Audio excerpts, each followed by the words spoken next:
Bem-vindos para mais uma... Se for publicado na quinta, vai ser uma quinta literária. Dessa vez nós vamos falar sobre O Eternauta e o marca-página do Eternauta. O Eternauta. Quem é você que está me acompanhando hoje? Que misteriosa, a gente nunca te viu por aqui antes. Nossa, gente. Sim, se apresente. Sou a Maria Clara, do Clube de Jornalismo, do segundo colegial. E eu sou o Duzinho. De você. De você. E hoje nós vamos então de Eternauta, que é um oferecimento dos nossos parceiros do Pipoca e Nanquim. Cadê? Pipoca e Nanquim. Então, que carinhosamente, gentilmente nos cederam esse material desde o ano passado. Nós recebemos o Eternauta praticamente no lançamento. Só que a série tá fazendo muito sucesso Exatamente. Agora, Nós deixamos pra gente promover o quadrinho justamente junto com a série. Tanto para promover para você conhecer a obra original que inspirou a série, ou procurar a série para você conhecer, que está disponível na Netflix. Inclusive, se você comprar o seu Eternauta, a sua cópia vai vir com o selinho da Netflix. Então, é curiosidade para vocês aí. Então, o Eternauta é uma obra que foi publicada em tiras de jornais, tiras de jornal, lá na revista Hora Cero, feito pelo Hector Osterheld e o Francisco Solano Lopes. Vamos mostrar a fotinha dele? Vou mostrar a fotinha deles. Então, assustadora, tá? Essa daqui é assustadora, você não saber por que a gente é assustador. Esse aqui é o Francisco Solano Lopes, o desenhista, o ilustrador. E aqui nós temos o roteirista, o Hector Germán Osterheld, um dos maiores roteiristas de todos os tempos. Eu sempre brinco e converso com vários colegas sobre isso, que se o Osterheld fosse europeu, a gente estudaria ele junto com todos os grandes roteiristas. E não faz porque a gente está na América Latina e a gente tem essa questão cultural, essa visão de achar que, por algum motivo, a gente é pior que os outros, mas não que seja verdade, né? Claro. Mas é isso, se ele tivesse um espaço de mais prestígio, com certeza ele seria lembrado como um dos grandes roteiristas, porque ele é um dos grandes roteiristas de todos os tempos. E muito bom. Sim. Ele é sensacional. E sobre o que fala Eternauta? Então, Eternauta, ele estava naquele período fazendo em 57, 58, ele está pensando em ideias que envolvem ficção científica. E aí ele cria uma ficção científica, mas muito peculiar, porque ele usa deste material para conseguir politizar e comentar o cenário que a Argentina vivia naquele momento. Né? Acontece, só para brevemente entender o contexto que essa obra ela é publicada, a Argentina passou por 6 golpes militares, né? Embora eu sempre argumento, mas aquilo foi tal golpe, aquilo não foi golpe, mas não vou entrar nesses meandros aqui, mas ela sofreu com esses 6 golpes.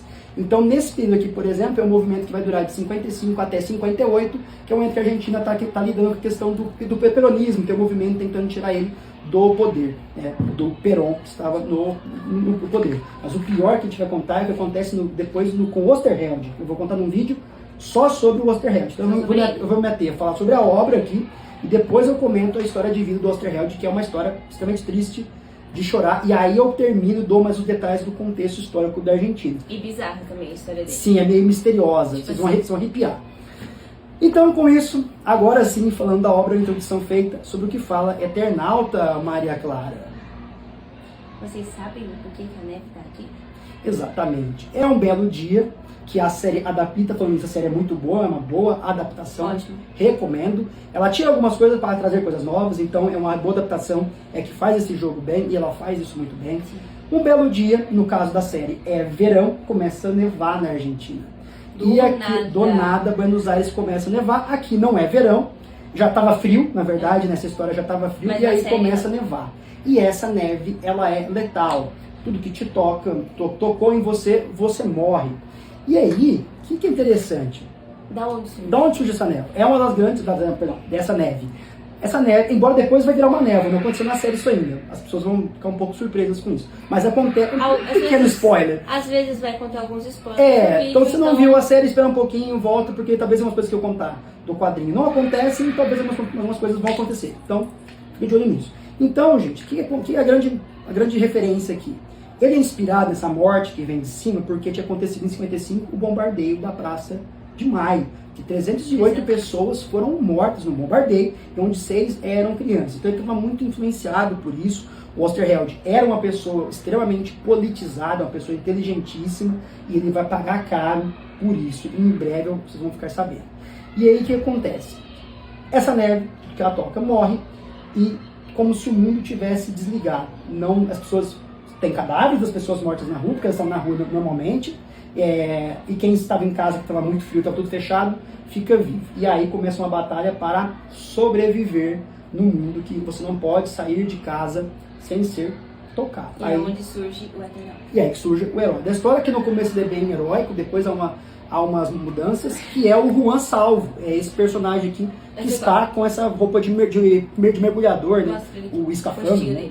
Esse é o Juan Salvo, ele é o nosso protagonista, mas ele é o único protagonista. A graça do Eternauta, inclusive, é essa, que nas palavras do próprio Osterheld ele não acreditava no herói solitário, ele acreditava no herói comum, herói que na verdade é o povo que se junta. Só que vocês têm entendido isso, vocês sabem de que tipo de politizado que eu estou falando na questão do Osterheld. História, gente. Exatamente. História. Então, ele está falando, ele acredita que o herói tem que ser essa pessoa que é um herói coletivo, é o povo.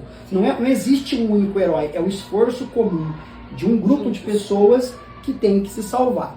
Então, o Gonçalo e os seus amigos que estavam jogando poker sobrevivem. Tem um professor de física, que sorte, tem um professor, escuta, eu sou professor, um professor de física chamado Favalli, que está com ele. Verzola. É o Verzola do mundo do Eternauta. O Favalli, ele é muito inteligente e ele faz o traje do Eternauta quando ele percebe que se tocar, morre. E aí, ele decide sair e deixa a sua família, que é a Martita e a Helena, a esposa e a filha, sob proteção dos seus amigos, e ele sai em busca de mantimentos para poder sobreviver. Essa é a premissa do Eternal. O começo. A grande questão é que, como o Esther Ross é um cara muito politizado, isso não é só mais uma história de ficção científica, muito pelo contrário, é a história de ficção científica. E relata muito sobre porque ele relata muito o que você está vendo agora. Se eu for pensar a questão da neve, a questão de poder sair de casa, a gente nunca imaginaria isso, mas a gente viveu uma pandemia. Gente, que era a mesma coisa. É assustador. É surreal. Porque muita coisa que a gente tá vivendo agora e tipo, no já âmbito passou, político e tudo mais. Já passou também, tipo assim, nos últimos 10 anos, digamos assim. Ele tá aqui, ele tava relatando, entendeu? criticando isso lá atrás, né? É. Então, por exemplo. Como que ele sabe disso? Porque ele estava vivendo isso, né? Ele vivia, por exemplo, num regime, ele vivia vários momentos autoritários na Argentina. Então acontecendo agora de novo. E ele já tinha vivido ali, ele nasceu ali em 58, você consegue pensar que 58 fazia 13 anos que tinha acontecido a Segunda Guerra Mundial? Gente, é era muito perto. Então ele viu o totalitarismo, o nazismo, o fascismo, ele viu todas essas questões atuantes. Então a gente adivina uma coisa que é silenciosa, igual a neve, e te mata de forma silenciosa, que vai aos poucos te sufocando e te prendendo em casa. O totalitarismo, que é silencioso e aos poucos te sufoca. Por quê? Te priva da sua liberdade de expressão, te priva de você sair de casa. Então, algumas dessas metáforas, desses símbolos, são muito óbvios se você leva em conta o contexto político da Argentina. E por que se leva isso? Porque é impossível desassociar uma obra do contexto político, social, histórico que ela foi produzida. Sim. Então não só é um relato, mas como a Maria disse, é assustador que a gente tá vivendo, as relações que ele tece aqui dos personagens, o contexto que ele vai criticar, a série conseguiu atualizar e permanecer crítico. Então é de fato assustador, assim.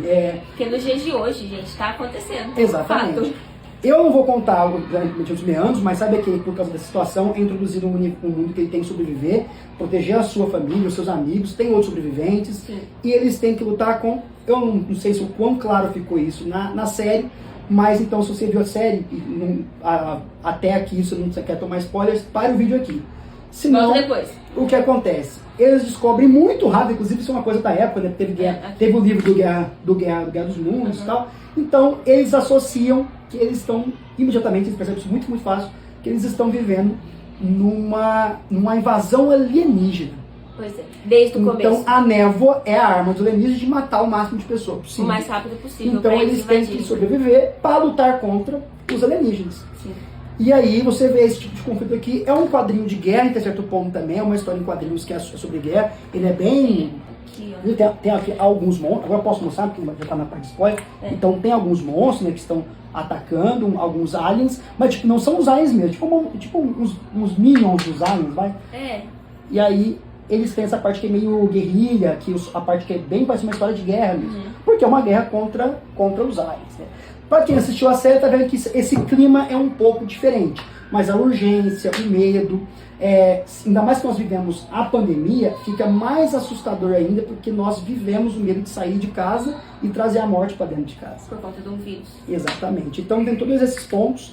As partes históricas e mais políticas eu vou aprofundar no outro vídeo só sobre o Osterheld, mas fica aqui o agradecimento do Pipoca que possibilitou que os nossos alunos conhecessem essa obra. Inclusive, os outros livros estão com os alunos. Estão dos alunos e só temos essa cópia aqui.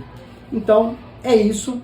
Apenas uma introdução para vocês procurarem ou a série ou o livro, sabendo agora desses percalços e contextos que eu passei para vocês. E não se esqueça de conferir o vídeo do Hector Osterheld para você entender por que essa história é muito triste. Eu não vou dar o spoiler no final, gente. Mas no do Osterheld. E assustadora, tá? Eu vou dar. Inclusive, eu queria deixar aqui uma recomendação: o canal Quadrinhos na Sarjeta, do professor Alexandre Lima, que ele é meu amigo.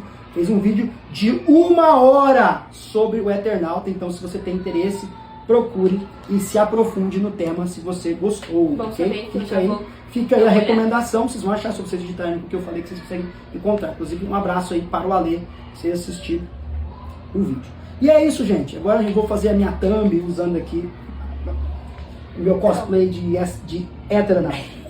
E é isso! Tchau, tchau, pessoal. Muito obrigado pela atenção de vocês. E, novamente, muito obrigado, Pipoca, por terem sido esse oferecimento incrível desse material para nós falarmos aqui e divulgar tanto essa obra maravilhosa da América Latina, dos nossos irmãos, e também dessa série que é super legal e já é uma das mais assistidas da língua, sem ser de língua inglesa, de todos os tempos. Sim. Então é isso. Tchau, tchau, pessoal. Tchau, gente. Até a próxima. Yay!